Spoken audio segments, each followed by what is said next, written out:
må du simpelthen bare gå i gang med det, du vil sige. Ja, jamen jeg har trukket bjergprædiken, en tekst fra Nye Testamentet, det er Matthæus kapitel 5-7. Det første jeg vil gøre, det er at introducere teksten. Bagefter så vil jeg komme med et helt kort resumé i henhold til nogle tekstinddelinger, jeg har lavet. Så laver jeg en kommenterende og analyserende tekstgennemgang, og til sidst så vil jeg gerne have lov til at perspektivere til etik, sociologi og eskatologi i buddhismen. Men undervejs kommer jeg automatisk til at perspektivere en del til jødedommen. Det er næsten uundgåeligt. Ja. Og i forhold til det introducerende til teksten, så som jeg lige sagde, så er det fra Nytestamentet. Testamentet betyder pagt, så for kristne er det opfattet som den nye pagt. Og vi har så også Gamle Testamentet, som er sammenfaldende med jødernes Tora. Det betyder også, at det er en kanonisk tekst, altså det er en retningsgivende tekst for kristne. Og evangelium, altså Matthæus evangeliet betyder det glade budskab, så passagen her er jo så en del af Jesus' glade budskab. Måske er Jesus selv det glade budskab. Helt oplagt er det så også, at det selvfølgelig må være en tekst, altså vi har gang i et indefra synspunkt. Det er en kristen, der har forfattet det sandsynligvis, som egentlig formidler til nogle andre kristne. Nogle siger, at Matthæus var en disciple, og det er ham, der har skrevet en rent historisk, kan man ikke nødvendigvis sige så meget om det. Vi ved, at den er dateret til sådan 70'erne efter vores tidsregning noget af stil, så man må også sige, at der går nogle år fra forfatningstidspunktet, altså fra Jesu død til den faktisk bliver forfattet. Så lige kort i forhold til, hvad the setting er, så kan man sige, at Jesus taler til sine disciple, og at Jesus i en kristen kontekst er forstået som Guds søn, og da han er en del af treenigheden, så er han Gud. Deri ligger det kanoniseret jo også i høj grad. Han bliver kristne opfattet som frelseren og forsoneren. Det er der i den nye pagt ligger. Jesus er den nye pagt. Fra et etisk synspunkt, så vil vi måske nærmere sige, at han var en jøde, der prøvede at reformere jødedommen, og bagefter blev han så måske lidt utilsigtet religionsstifter. I forhold til resuméet, så har jeg valgt meget logisk, kan man sige, at opbygge det sådan, at det første afsnit kalder jeg saligprisningerne. Det er også det, der er overskriften, ikke? Sådan lidt indledningsvis kan jeg sige, at der er en tale om idealisering af udsatte samfundsgrupper. Nummer 2 har jeg kaldt lignelsen om jordens salt og verdens lys, forstået som Jesus' tilhængere, altså det man i en tidlig kristen kontekst vil forstå som de første kristne. Så har jeg nummer 3, som jeg har kaldt forholdet til Moseloven. Og helt grundlæggende kan man sige, at det han siger om det er, at han er kommet for at opbygge, ikke for at nedbryde. Nummer 4, der har jeg så valgt at lave sådan et langt stræk, som faktisk er hele resten af teksten. Vi stopper, den her udgave stopper i det afsnit, der hedder om bøn. Ja. Og så har jeg simpelthen bare valgt at kalde det om passagerne. Og så sige, at det alt sammen samlet set handler om de etiske fordringer, der er til mennesket, og at det helt grundlæggende handler om intentionen om anti-egoisme frem for gerningsretfærdighed. Så det var helt overordnet på handlingsplanen. Og så vil jeg så gå ned i teksten. Og indledningsvis kan man sige, at både det, at det hedder bjergprædiken, og der står, at Jesus så skarne og gik op på bjerget, så vil man i sådan en fenomenologisk kontekst sige, at det er et fænomen, vi kender andre steder fra. Vi kalder det axis mundi, og at der er tale om sådan en vertikal verdensakse, som bliver det her bindeled mellem det jordiske og det transcendente, man kan også sige det hellige og det profane. Så det er måske ikke helt sådan tilfældigt, at det er det, der er udgangspunktet. Hvis vi så går ned til saligprisningerne, så altså salig betyder from, så når man siger, at nogen er salig, så er det i en religiøs kontekst noget positivt at sige om nogle andre, ikke? Så det handler så om, hvem han idealiserer, og hvem han vildt sagt ikke idealiserer. I de øverste, altså i vers 3, 4 og 5, der siger han, og 6 med os faktisk, der siger han, salige er de fattige i ånden, salige er de, der sørger, salige er de, som hungrer og tørster. Og det vil sige, at han får lavet sådan et slags frame, hvor han siger, at de salige er dem, der er både fysisk og psykisk udsatte. Og hvis man så går ned til vers 7, 8 og 9, så kan vi så se, hvad for nogle adjektiver han ligesom putter på dem, hvorved han forklarer, hvorfor de egentlig er det. Det er jo ikke normalvis måske være dem, man fremhæver. Men de er efterstræbelsesværdige i sådan en etisk kontekst, fordi de er barmhjertige, og de er rene af hjertet, og er fredsstiftende, og derfor ender han så med at kalde dem Guds børn. Så på en eller anden måde sådan en semi-udvælgelsestankegang, ikke? Og i hvert fald under alle omstændigheder er der jo tale om sådan en inderliggørelsesproces. Altså det væsentlige er egentlig ret meget, hvordan de er indeni, så derfor er det der med rene af hjertet altså ret oplagt og væsentligt. Men så siger han faktisk også i vers 10, 11 og 12 noget om kosmotologien og noget om eskatologien. Han får også understreget det, vi sådan fra en filologisk kontekst vil kalde profetparadigmen. Salige er de, som forfølges på grund af deres retfærdighed. Salige er I, når man på grund af mig håner jer og forfølger jer. Og så siger han faktisk også til sidst, at således har man også forfulgt profeterne før jer. Så den der forestilling om, at budskabet, jo mere man bliver forfulgt, jo renere er budskabet nok næsten, ikke? Altså det er sådan en validering eller legitimering af budskabet, hvis det er så voldsomt, at andre ikke har lyst til at høre det. Men så siger han så også, at himmeriget er for dem, og det vil sige, at vi har et dogmespil her. Altså dogmet om, at i efterlivet, så vil der for nogen i hvert fald være tale om sådan en paradistilstand, og det er jo så det, vi forstår som eskatologi, altså sådan læren om endetiderne. Ikke? Måske har det også at gøre med, at der på det her tidspunkt i historien var en eskatologisk nærforventning, så på det her tidspunkt har man haft en eller anden forestilling om, at endetiden er nær. Derfor er det måske også meget sådan, tematiseret her.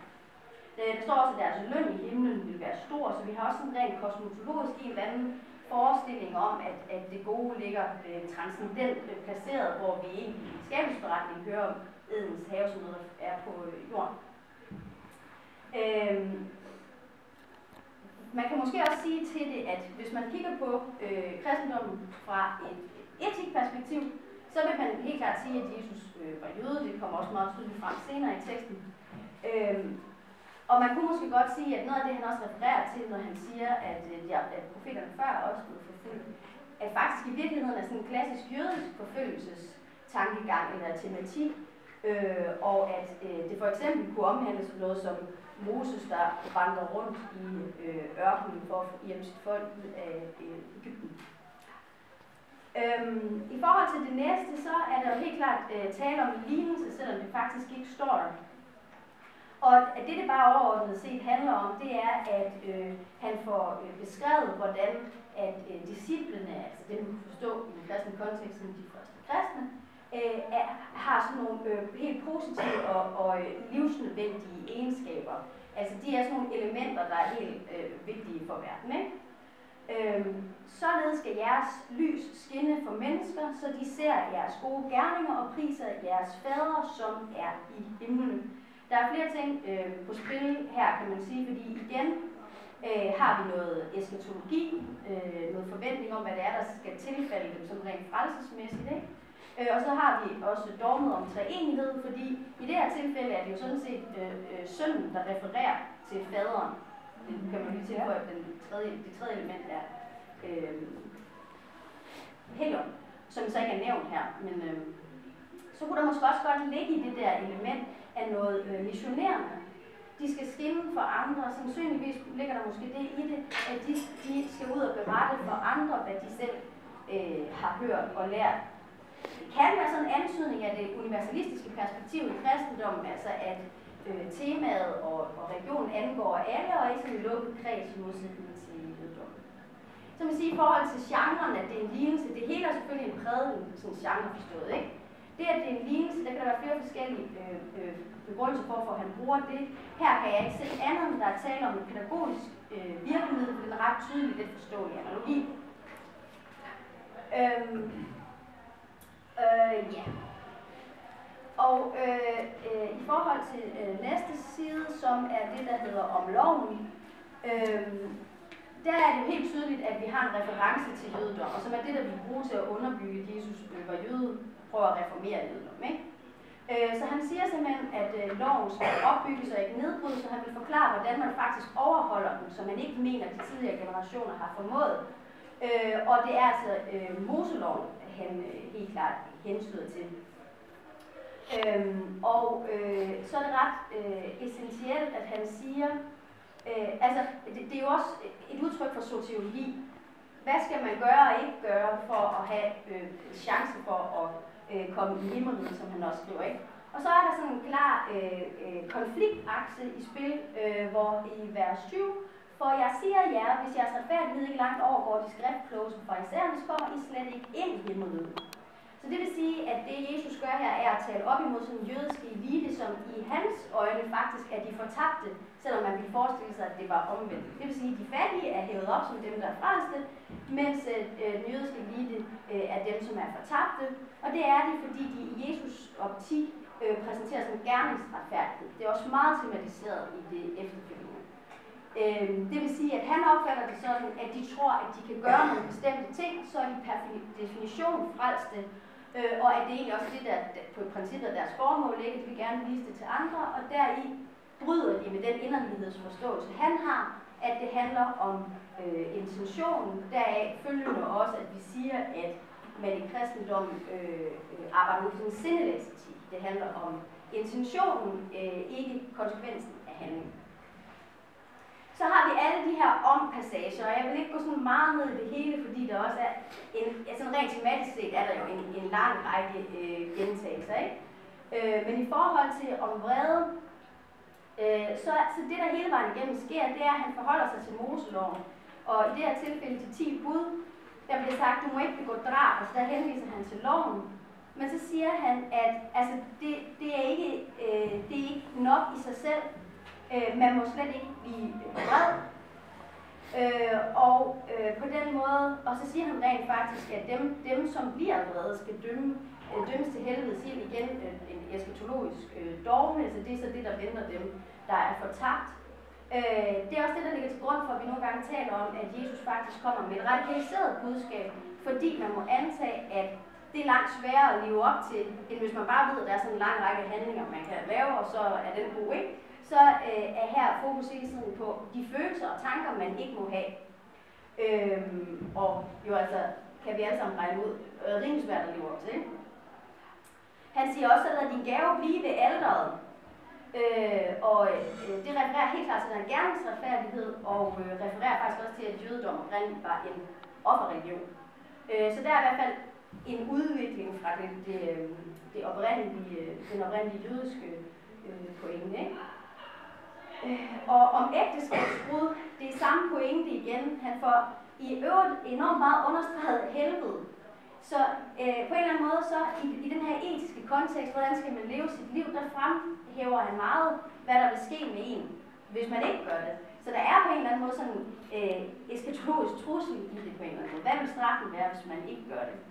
En hver, som kaster et lystent blik på den andens hustru, har allerede begået ægteskabsbrud med hende i sit hjerte.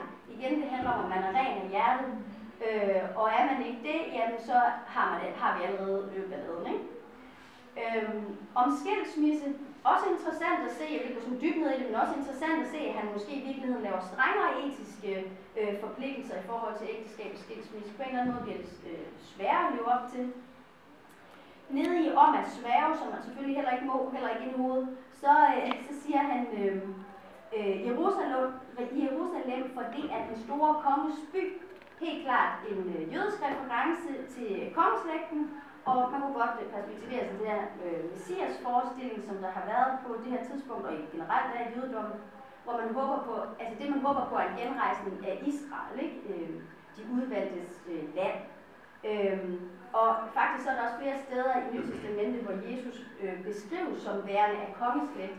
Helt klart en måde i en kristen kontekst at prøve at legitimere på, at han faktisk er Jesus, eller også er Messias, den salvede, altså en konge, selvom han dør på korset. Ja, og der er 3 minutter tilbage. Der er 3 minutter tilbage. Det er heldigt, at meget af det sidste har nøjagtigt det samme indhold. Ikke? Så det er en videreudvikling af det her med inderliggørelsen og det radikaliserede budskab, helt ned til, at man skal elske fjenden, fordi ellers så har man i virkeligheden slet ikke udfordret sig selv. I forhold til buddhismen, så noget af det, jeg tænkte på, det var, at sådan rent etisk, så har vi nogle af de samme perspektiver i spil, i forhold til, hvem det er, man idealiserer. Altså det der med at sige, at salige er de fattige. I buddhismen er der også en klar antimaterialistisk tankegang. Det handler ligesom om at kunne forsage det værtslige, hvis man vil have en chance for at blive frelst. Noget af det, der så kunne være sådan et kardinalpunkt i forhold til forskellighederne, det vil så være, at frelsen, altså en eskatologisk forestilling, er fuldstændig forskellig fra kristendom til buddhismen. Altså det, at i en kristen kontekst, så vil man rigtig gerne have lov at opnå evigt liv, og ikke helvede, men i paradis. Og i en buddhistisk kontekst, så handler det sådan set om at blive udfriet, at forsvinde, om ikke at være. Så nirvana, altså det man måske kunne forstå som paradis i buddhismen, handler faktisk nærmest om det modsatte i forhold til kristendom, nemlig det at få lov ikke at være. Ja. Simpelthen. Ja. Så går jeg lige nu. Det skal vi gøre. Tak for det.